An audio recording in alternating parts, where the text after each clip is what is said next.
Happy New Year, Smackheads, and welcome back to the Union Smack Event Centre for a special New Year's edition, episode 6 of Tennant Talks.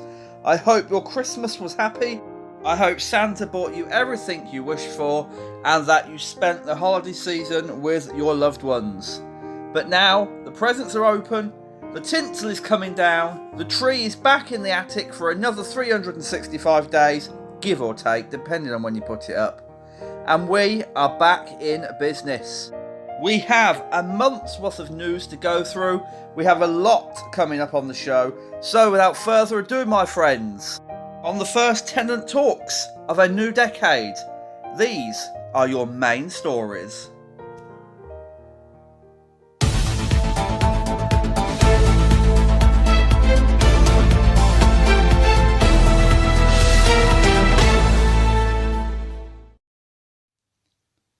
On December the 7th, the shocking news broke that the WWE United Kingdom Championship had been stolen from Walter's rental car in Chicago, Illinois. Now, along with the WWE United Kingdom Championship, his passport and ring gear were also stolen in what has been described as a smash and grab. Now, Walter, who was in town for Evolve 142 and Evolve 143. He didn't pussy out of the events, he didn't back out as many would have done. He simply continued to wrestle in his underwear and his bare feet. And all credit to him for still competing after such a harrowing incident, as described by WrestleTalk.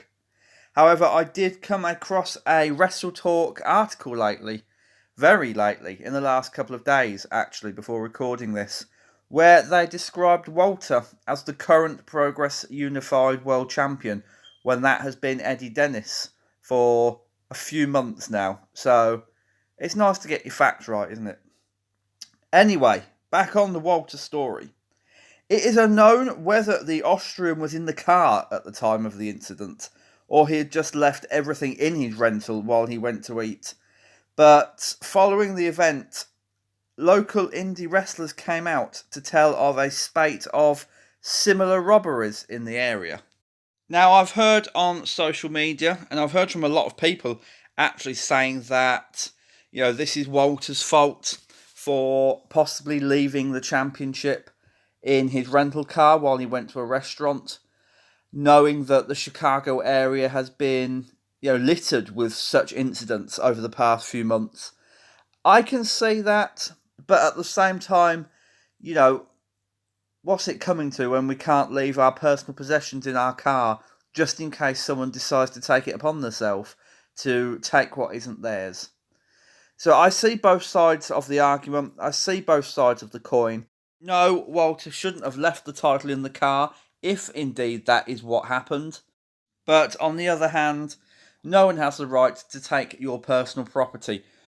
Now, as I record this, it has been almost a month since said incident occurred, like I said, on December the 7th, and the belt has not yet been returned.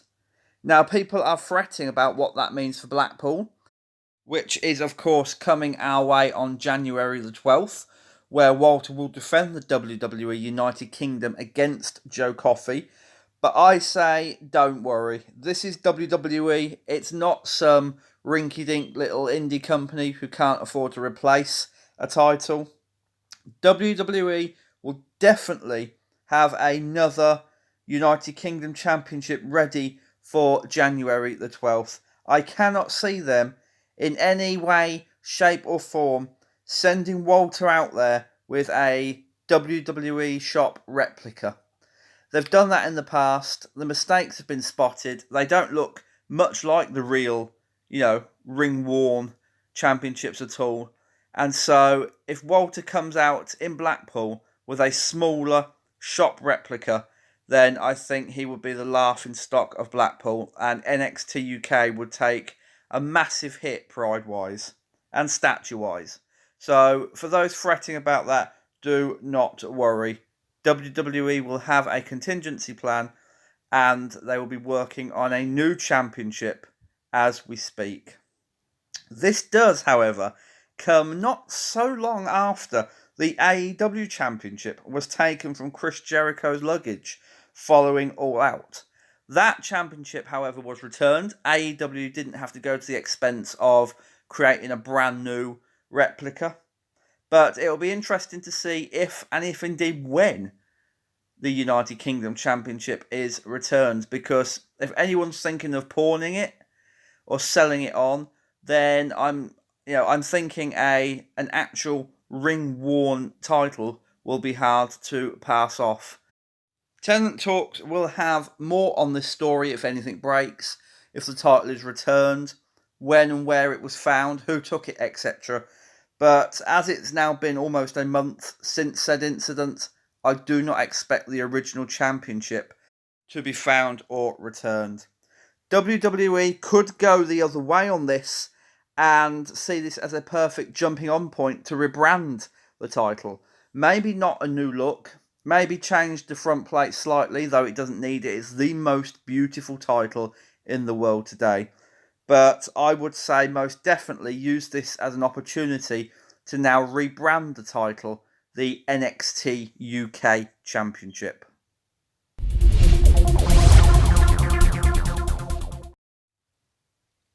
In an interview with Corey Graves on the After the Bell podcast, Triple H has revealed that his best friend and confidant and blood brother, it seems, Shawn Michaels, is now in charge of NXT UK full-time. This doesn't come as shocking news, I'll be honest, because a few weeks ago, if you remember, Sid Scala spoke to the Sun newspaper in Britain about Shawn Michaels seeing the brand as his own and wanting to take on more responsibility within NXT UK after the amount of work he and Triple H put into getting it off the ground. Now, for those who don't know about Shawn Michaels' input in NXT UK, it goes all the way back to the 2017 original United Kingdom Championship tournament. You know, him and Triple H sort of coerced this idea together. They grew NXT UK as a brand together. Shawn Michaels was at the Royal Albert Hall for the second annual United Kingdom Championship tournament. He appeared in person, and ever since then he has been working on both American and UK NXT brands with Triple H. But now it would appear that Shawn Michaels is solely NXT UK, and we can only be thankful for that. If you didn't listen to the After the Bell podcast, I personally don't, but I took this excerpt from it. Triple H had this to say. The one thing that Shawn Michaels isn't even mentioning on his end, everybody has had so much going on, but as NXT was evolving to USA and picking up that pace, it made me have to back out of some things. Shawn picked up the ball on the UK, and basically that got pushed his way. He was such an integral part of it anyway that he kind of just latched on more to it. He's been heading over there, what is it, every 5 or 6 weeks we do television? He's kind of heading over there and spearheading that. Sort of taking on the ownership of that brand totally in and of himself. Like I said, this can only be good news. There have been notable changes to NXT UK television in recent months. Not even months it's been now. Since I stopped writing the book, coincidentally. The pace and style of, the product has been quicker, it's been slicker. There have been less time-consuming promos, and the weekly show has been more focused on the actual wrestling. So Shawn Michaels' touch has been seen already on NXT UK, and if you're a regular viewer, you will have noticed these things. If you're not a regular viewer, I urge you to go back to, the early episodes, episode 20, episode 30, etc., and just compare it to how it flows compared to today. There's a lot more promos, there's a lot more breaking up of the action. Now it's just like one promo here, maybe a promo later on, and action, action, action. The matches are longer, there's more quality, there's more stars seem to be getting over now that Shawn Michaels has taken the reins, which is a weird thing to say because Triple H created so many stars in NXT, And it was baffling as to why he was finding it so difficult to do the same with NXT UK. There's an argument to say that he was concentrating too much on Pete Dunne. I ignore that, of course. Of course I do. But obviously concentrating on one man and building his reign might have hampered Triple H's vision in building other people up. But now Shawn Michaels is there. He's not set on Walter like Triple H was set on Pete Dunne, and rightly so. Shawn Michaels can see the big picture. He can see the likes of Jordan Devlin and Travis Banks. So do, try and give Travis Banks a victory once in a while. He can see them underneath Walter and the potential in one of them dethroning Walter for the United Kingdom Championship with the right story behind it. Michaels has the skill, he has the knowledge to make NXT UK the premier brand, and I really hope that he puts everything into it and old habits from the mid-90s don't come back to haunt him, because this is a new year. It's a new NXT UK, it's under new management, and I'm very, very excited to see where it is going.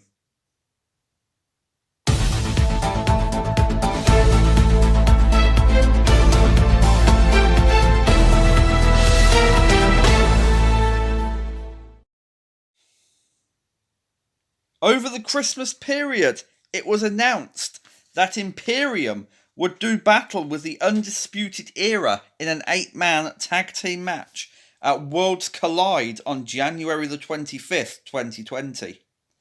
The event will take place instead of an NXT takeover at the Toyota Center in Houston, Texas, the night before the Royal Rumble.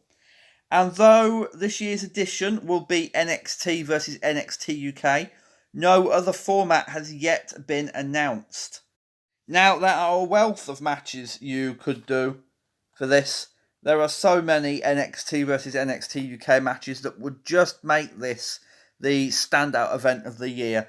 You could have Rhea Ripley versus Kaylee Ray, Pete Dunne versus anyone on the NXT UK roster, maybe Pete Dunne versus Tyler Bate rematch, Dave Mastiff versus Keith Lee, Jordan Devlin, Joe Coffey against any of NXT's finest. This could be absolutely amazing. I just hope and pray that they stay clear of the absolute mess that they've booked for 2 years in a row, and that if this is good enough, then this could be an annual tradition.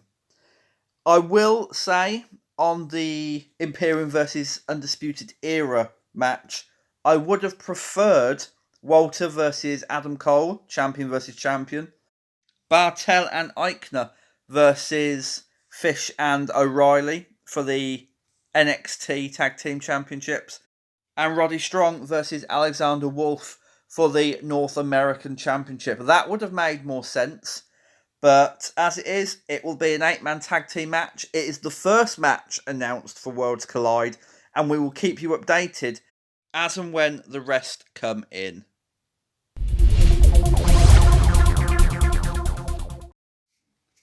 On December the 4th, it was announced that Progress would visit Tampa, Florida for WrestleMania Weekend on April the 2nd.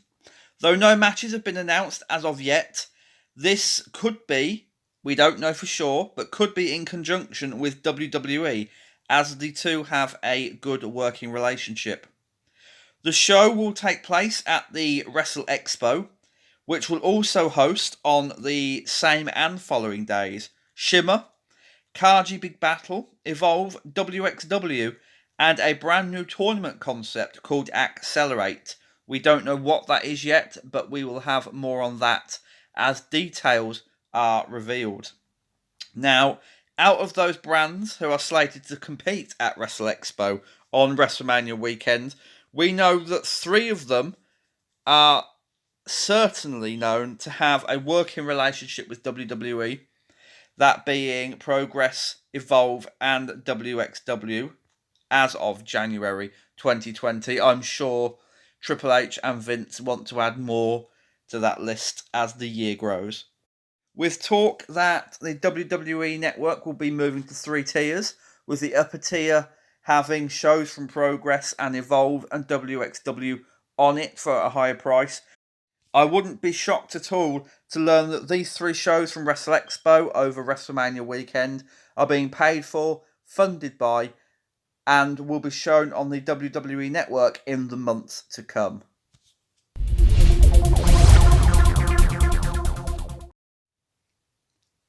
On December the 20th, Tyler Bate took on Trent Seven in a special attraction match at Attack Pro Wrestling's Under the Mistletoe Night 2 in Cheltenham, England.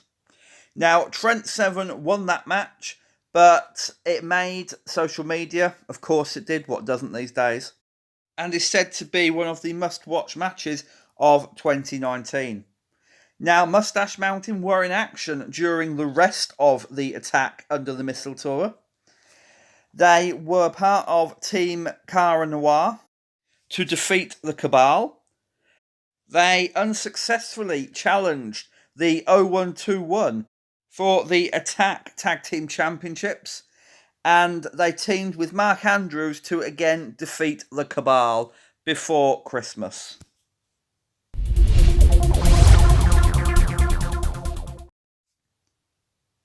On December the 15th, 2019, at the O2 Academy in Sheffield, England, Progress held their Chapter 99 event with a flake, please. In results from that night, Tom Thelwell defeated Chase Alexander in the dark match. Mark Andrews defeated Primate. The Anti-Fun Police defeated the Grizzled Young Veterans. Paul Robinson retained the Progress Approaches Championship against Chris Ridgway by referee stoppage in a knockout or submission match. Cara Noir defeated Ilya Dragunov in a 2 out of 3 falls match to earn a future Progress Unified World Championship match. Ginny defeated Maiko Satomura to capture the Progress Women's Championship. Timothy Thatcher defeated Cassius Ohno. And Eddie Dennis retained the Progress Unified World Championship against David Starr.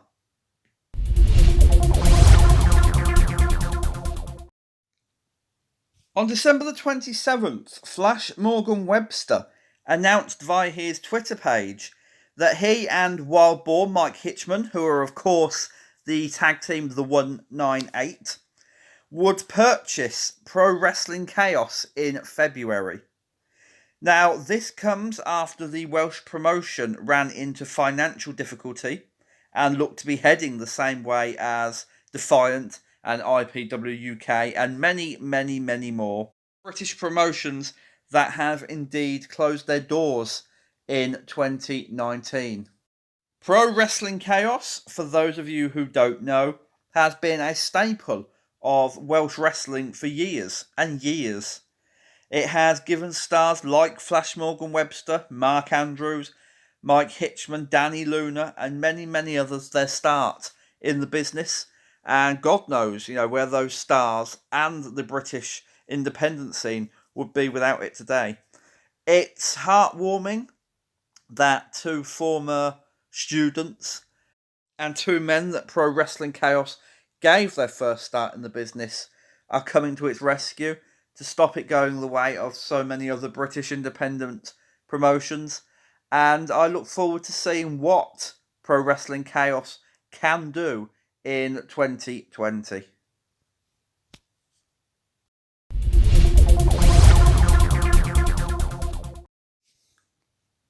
On Christmas Eve, Progress announced that Eddie Dennis would defend the Progress Unified World Championship against Cara Noir at Chapter 101 Dalmatians on January the 19th. This comes after Eddie Dennis retained the championship against David Starr at Chapter 99 with a flake please, and Cara Noir best rival Ilya Dragunov in the same night to earn his shot in a 2 out of 3 falls match.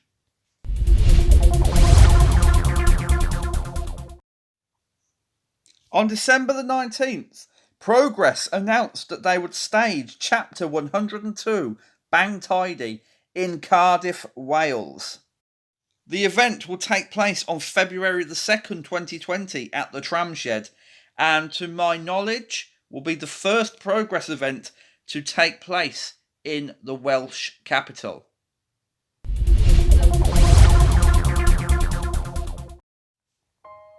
We have done it, Smackheads, once again. We are at the end of this week's Tennant Talks, the first Tennant Talks of the new year, the first Tennant Talks of 2020. December's news is behind us. 2019 is disappearing fast in the rearview mirror. And I would just like to say a big thank you for once again sticking with me, for sticking with Travis, for sticking with the channel. We have so much more coming your way in 2020. We hope to grow the channel, we hope to grow the podcast, we hope to grow the fan base. So please do stick with us, because January's Union Smack NXT UK Omnibus will cover episodes 71 to 75. You have the Union Smack retro review of Starrcade 1997 coming your way, and of course the return of the Union Smack Hall of Fame, which will see Travis induct Fit Finlay. We took a break, we had work to do, we had lives to live, but the Union Smack Hall of Fame will return in January, even better than before. Please make sure you subscribe, you like, you leave comments, do whatever you want. You can contact me on Twitter at ThePerfectTennant. You can contact Travis on Twitter at TheHibikitMD. And we do encourage you to get in touch. Tell us what you like about the shows. Tell us what you don't like. I would also like some more suggestions from you as to what else you would like to see included in Tennant Talks, whether it's more news on a different British or European wrestling promotion, whether you've got some ideas how we could make Tennant Talks better, how we could grow it in 2020. All suggestions are welcome, so don't be shy, come and have a chat. Do not forget to log on to our online store, unionsmack.bigcartel.com, where you can purchase the official Union Smack shirt, the official Hibiki TMD shirt, the official Reset Button shirt, Tennant Talk shirt, and Union Smack Hall of Fame shirt. And whatever you do, please do not forget to stay with the channel. Travis has so much in the way of wrestling and retro gaming and just everything you could possibly want out of one channel. He will continue to give you more Hibiki Live, Hibiki Pro, Hibiki Quickie, Hibiki Honours, Terry Plays, Hibiki High Spots, the Pro Wrestling Journal podcast, his new Chop Shop podcast, the Reset Button, and of course the alternative every week with Colin, where they digest the latest goings on with AEW. Now that is all said, that is all hoard. I thank you very, very much for joining me. I wish you a wonderful new year. And for now though, all that's left for me to say is simply good luck, good night, and goodbye.